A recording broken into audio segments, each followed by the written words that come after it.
Baik, saya akan melanjutkan metode harga pokok produksi yang diolah melalui lebih dari satu departemen produksi.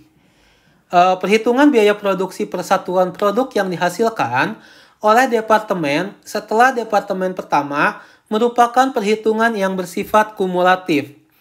Karena produk yang dihasilkan oleh departemen setelah departemen pertama merupakan produk jadi dari departemen sebelumnya yang membawa biaya produksi dari departemen produksi sebelumnya tersebut, maka harga pokok produk yang dihasilkan departemen setelah departemen pertama terdiri dari 1. Biaya produksi yang dibawa dari departemen sebelumnya. 2. Biaya produksi yang ditambahkan setelah departemen pertama. Langsung saja kita masuk ke kasus. PT Karya Furniture memiliki dua departemen produksi, departemen A dan B, di mana yang dimasukkan dalam proses departemen A adalah 35.000 kg, produk selesai yang ditransfer ke departemen B adalah 30.000 kg, produk selesai ditransfer ke gudang 24.000 kg, di departemen B, produk dalam proses akhir bulan, departemen A 5.000 kg, departemen B 6.000 kg. Biaya yang dikeluarkan bulan Januari 20X0, biaya bahan baku 70.000 di departemen A, biaya tenaga kerja, departemen A 155, departemen B 270. BOP departemen A adalah 248, departemen B adalah 405. Tingkat penyelesaian produk dalam proses akhir, biaya bahan baku, departemen A 100%, biaya konversi 20%. Di departemen B, ya, hanya ada biaya konversi dengan tingkat penyelesaiannya yaitu 50%. Ingat, dalam kasus ini, departemen B tidak ada biaya bahan baku. Yang ada hanya biaya konversi, yaitu biaya tenaga kerja dan BOP. Kita hitung dulu ya harga pokok produksi di departemen A. Unit ekuivalensinya ya dengan rumus yang sudah kita bahas di video sebelumnya, yaitu produk jadi ditambah produk dalam proses dikali dengan tingkat penyelesaian. Maka bahan baku ya produk jadinya yaitu 30.000. Semuanya ya, baik bahan baku, tenaga kerja maupun BOP. Tingkat penyelesaiannya sesuai dengan biaya produksi ya. Produk dalam prosesnya yaitu sebesar 5.000. Maka bahan baku ekuivalennya, unit ekuivalennya adalah 35.000, tenaga kerja 31.000, dan BOP 31.000 juga. Ya, ini tahap 1 yang kita cari. Tahap 2, biaya produksi per satuan. Rumusnya adalah total biaya dibagi unit ekuivalensi. Bahan baku 70.000 bagi 35.000, maka dapatlah 2 satuan. Tenaga kerja 155.000 dibagi 31.000, dapatlah 5 satuan. Overhead pabrik 248.000 dibagi 31.000, maka dapatlah 8 satuan. Dijumlahkan, maka dapatlah 15 rupiah.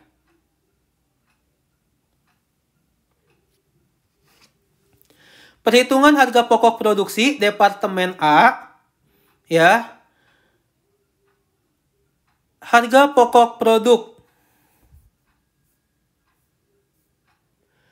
jadinya, harga pokok produk jadi, ya, yang akan ditransfer ke departemen B, yaitu 30.000 dikali 15. Oke, 30.000 ini dikali 15. Maka dapatlah 450.000. Harga pokok persediaan produk dalam proses akhir ya Rumusnya sudah pernah saya bahas di video sebelumnya. Biaya bahan baku, tingkat penyelesaiannya 100%. Oke, lalu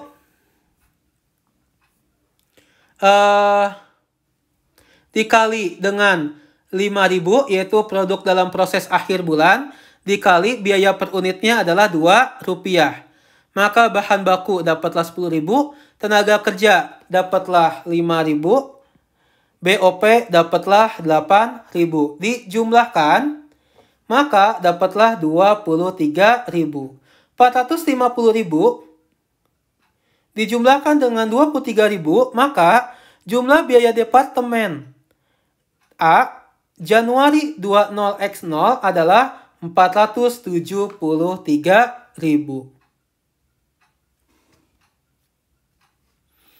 Ini adalah rekapannya atau laporan biaya produksi Departemen A Januari 20X0.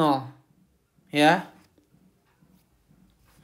Jurnal pencatatannya ya sama seperti video sebelumnya. Untuk mencatat biaya bahan baku, BDP bahan baku Departemen A pada persediaan bahan baku sebesar 70.000.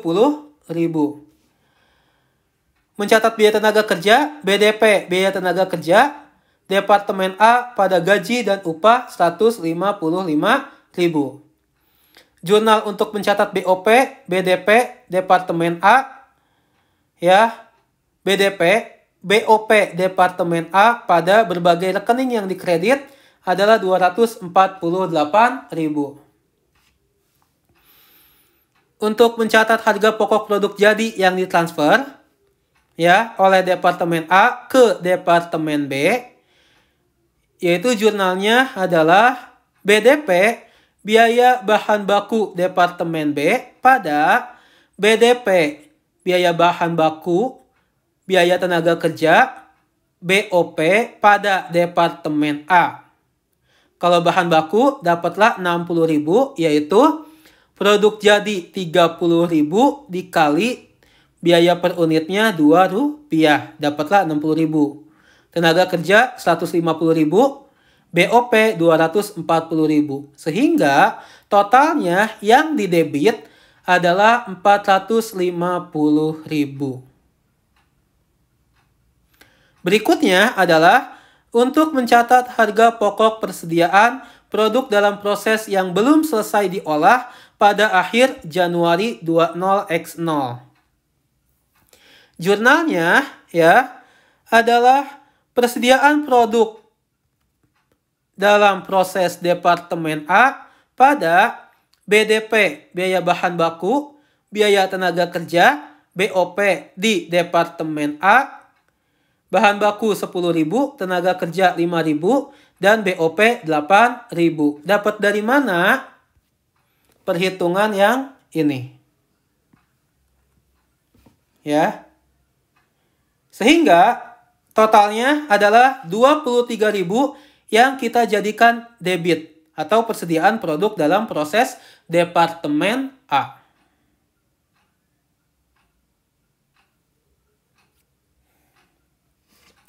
Setelah Departemen A, kita masuk ke Departemen B.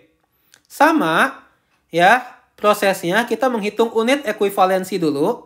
Tapi di sini sudah tidak ada biaya bahan baku. Ya, karena dalam Departemen B, ya, hanya membutuhkan tenaga kerja dan BOP saja. Unit ekuivalensinya, rumusnya masih sama, ya, yaitu produk jadinya adalah 24.000. Oke, di Departemen B. Ditambah tingkat penyelesaian sesuai dengan masing-masing biaya produksi dikali dengan produk dalam proses akhir bulan. Kalau di Departemen B adalah 6.000.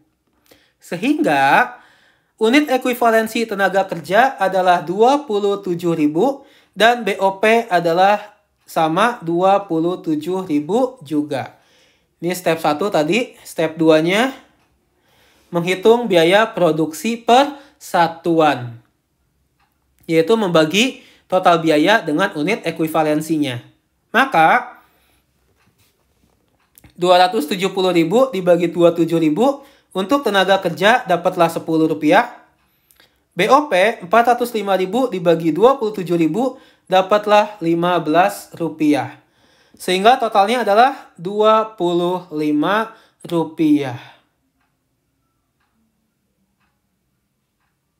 Ya.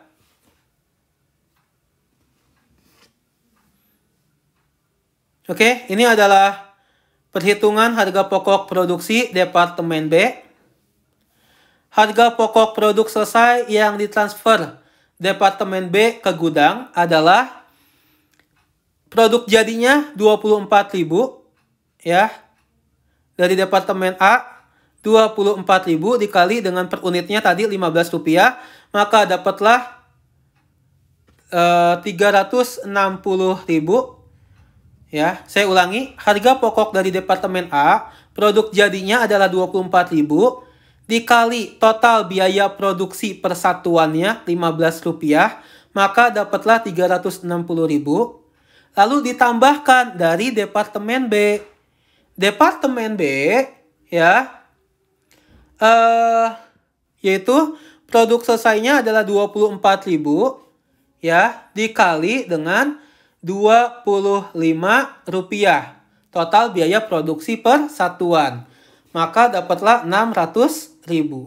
Kita jumlahkan, maka hasilnya 960.000. Atau 960.000 ini bisa kita dapetin dari 24.000 produk yang dihasilkan ditambah 40. Dari mana 40? 15 tambah 25. Lalu kita menghitung harga pokok persediaan produk dalam proses akhir. Harga pokok dari Departemen A yaitu 6.000 ya. Harga pokok dari Departemen A itu adalah 6.000 dikali dengan Rp15 ya. Dapatlah 90.000.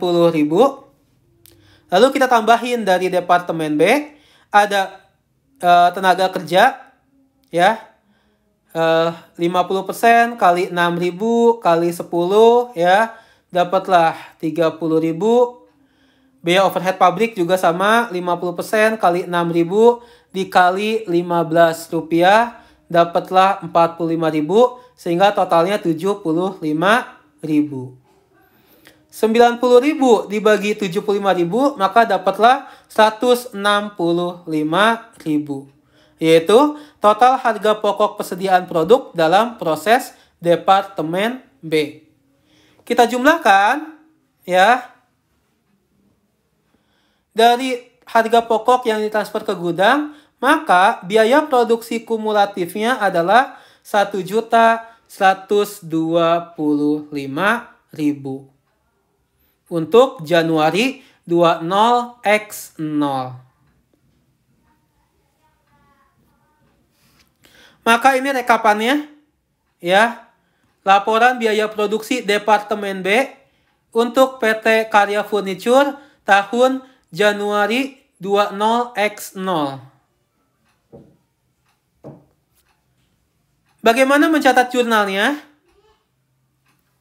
Jurnal untuk mencatat penerimaan produk dari Departemen A, maka BDP, biaya bahan baku Departemen B, pada BDP, biaya bahan baku Departemen A, tenaga kerja Departemen A, BOP Departemen A, 60.000, 150.000, dan 240.000. Ya. Maka totalnya adalah 450.000. Kata kuncinya adalah lihat kembali jurnal nomor 4 yang sudah dibuat di Departemen A. Itu ya, silakan nanti kalian sambil buka salindianya atau slide-nya, dilihat kembali jurnal nomor 4. Lalu jurnal untuk mencatat biaya tenaga kerja. BDP pada gaji dan upah 270.000. Lihat di soal ya.